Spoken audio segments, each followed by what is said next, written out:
Ika-18 ng Hunyo. Ako si Lorlyn Garcia Velarde, hatid sa inyo ang pinakamainit na balita sa bansa dito sa News Force.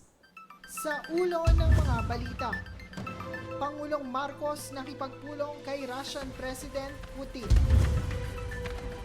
Pre-trial conference ginanap sa Senado.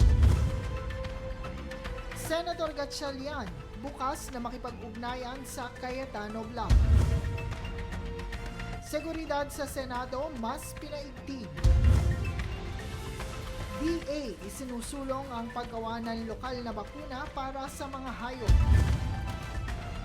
Pinsala sa infrastruktura sa Sarangani dulot ng lindol umabot na sa 1.29 billion pesos. Patas at pantay na balita, komprehensibong ulat para sa pulso ng masa. Ito ang News Force.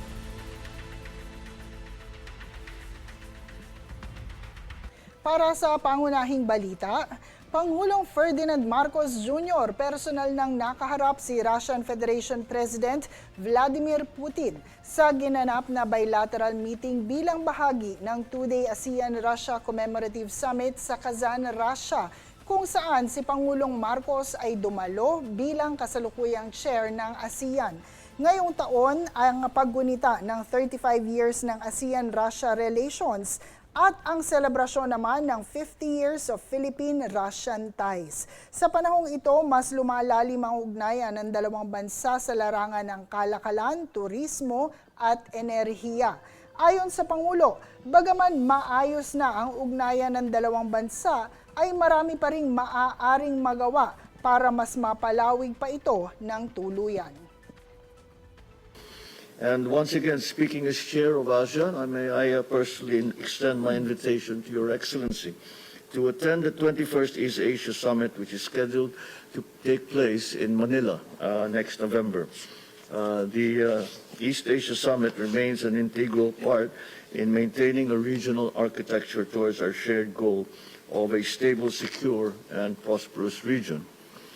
On the trade and investment relationship between our two countries, again, I would like to thank you for the hospitality and support that was extended to our delegation at the 4th meeting of the Joint Commission on Trade and Economic Cooperation, which was held in Moscow last September.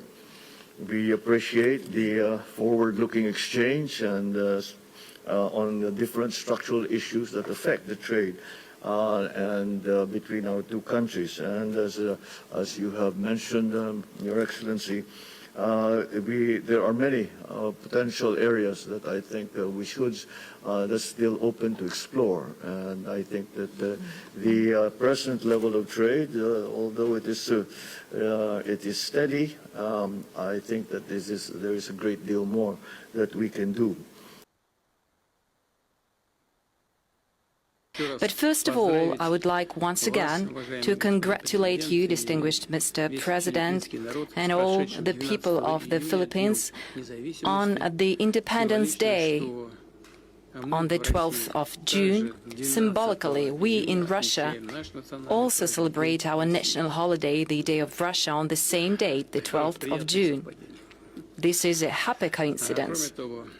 On top of that, this month, diplomatic relationship with the Philippines mark their 50th anniversary.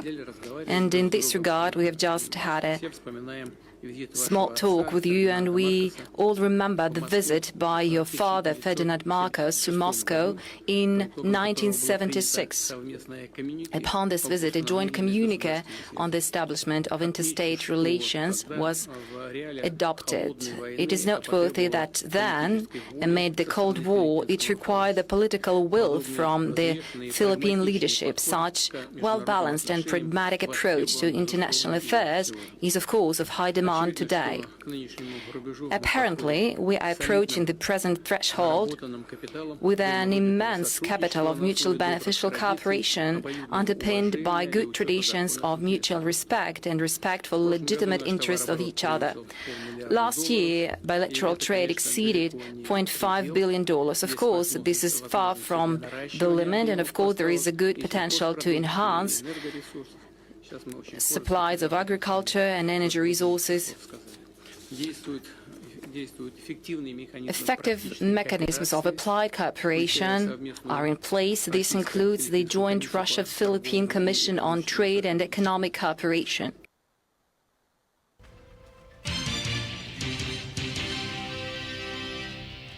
Sa ibang balita, sa ginanap na pre-trial conference, nauna nang iminungkahi ni Senator Ping Lacson ang pagtalaga ng isang impeachment manager para tumulong sa pagpapatakbo ng impeachment trial laban kay Vice President Sara Duterte. Ayon kay Lacson, magsisilbing tagapag-ugnay o quarterback ang impeachment manager upang maging maayos ang daloy ng mga pagdinig. Sinabi niyang pinag-aaralan din ng Senado ang posibilidad na italaga si Senator Francis Pangilinan sa naturang papel. Ngayong araw, nagsagawa ng pre-trial conference ang kampo ng Vice Presidente at ang House Prosecution Panel bilang paghahanda sa paglilitis.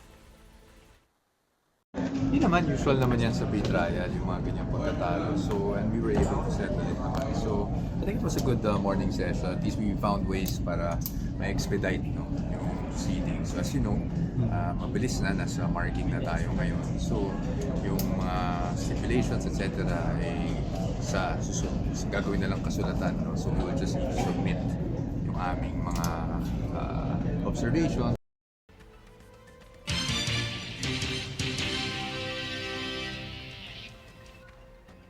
Layunin ng pre-trial na pagtibayin ang mga issue, ebidensya, testigo at iba pang usaping may kaugnayan sa kaso.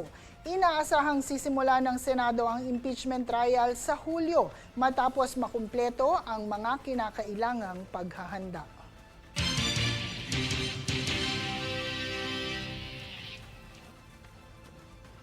Tapos na ang Senate Flix. Ito ang naunang pahayag ni Senate President Sherwin Gatchalian matapos tanungin ukol sa pagkakaiba-iba ng panig sa Senado sa kabila ng kagustuhan nilang lahat na matuloy ang trabaho. Narito ang kabuoang ulat hatid ni Jade Buhoy. Matapos ang ilang linggong naging kaganapan sa liderato ng Senado, sinimulan na ngayong araw ang bagong pamunuan at nananatili silang bukas sa pakikipag-ugnayan sa magkabilang panig. Ito ay upang maibalik ang normal na operasyon ng kapulungan. We will not have the same position on many things, pero ang position namin is certain na lahat kami gusto namin magtrabaho na.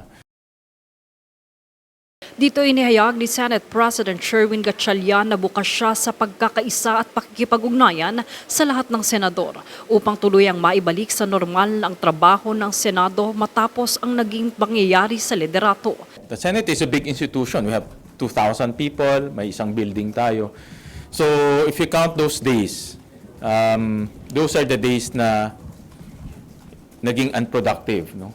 Sinabi rin ni Gatchalian na plano niyang kausapin ang lahat ng senador sa mga susunod na araw upang maging maayos ang takbo ng mga gawain sa Senado. In the next few weeks, we will focus also on the bill. So we will request the senators to already proceed with their hearings.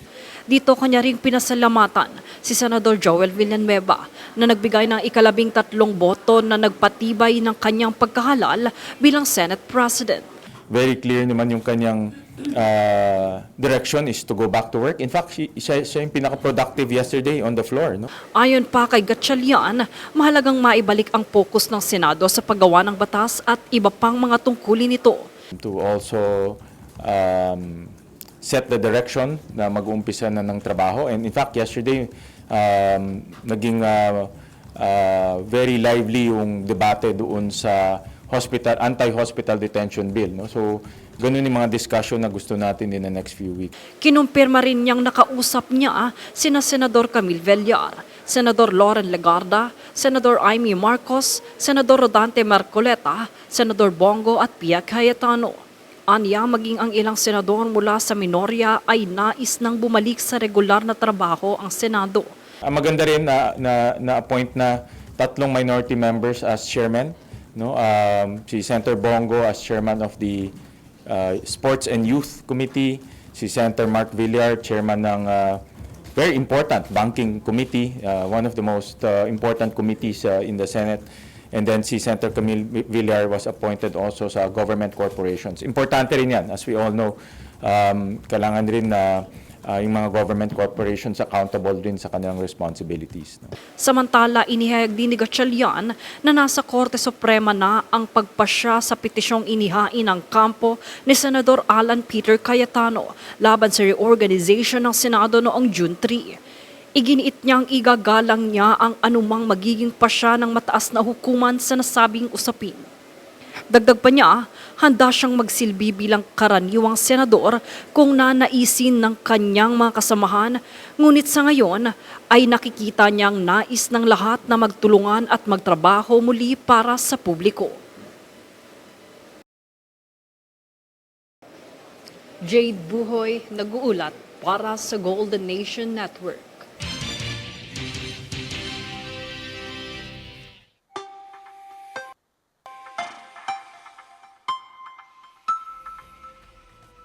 Para sa ating ulat panahon, patuloy na nakakaapekto ang easterly sa malaking bahagi ng Southern Luzon, Visayas at Mindanao. Bunsod nito, mararanasan ang mainit at maalinsangang panahon sa malaking bahagi ng bansa. Bagamat nasa kalagitnaan pa rin ng tag-ulan, may tsansa pa rin na mainit ang panahon ang manaig dahil sa monsoon break, kung saan naman kasalukuyang walang epekto ang habagat sa bansa. Ngunit may tsansa pa rin makaranas ng kalat-kalat na pag-ulan at thunderstorms sa malaking bahagi ng bansa dulot ng easterlies at localized thunderstorms.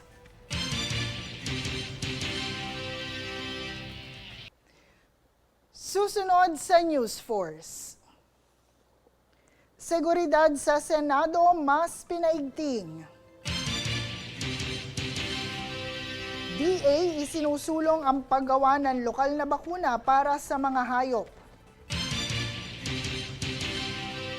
Pinsala sa infrastruktura sa Sarangani dulot ng lindol umabot na sa 1.29 billion pesos. Manatiling nakatutok para sa higit pang mga balita sa pagbabalik ng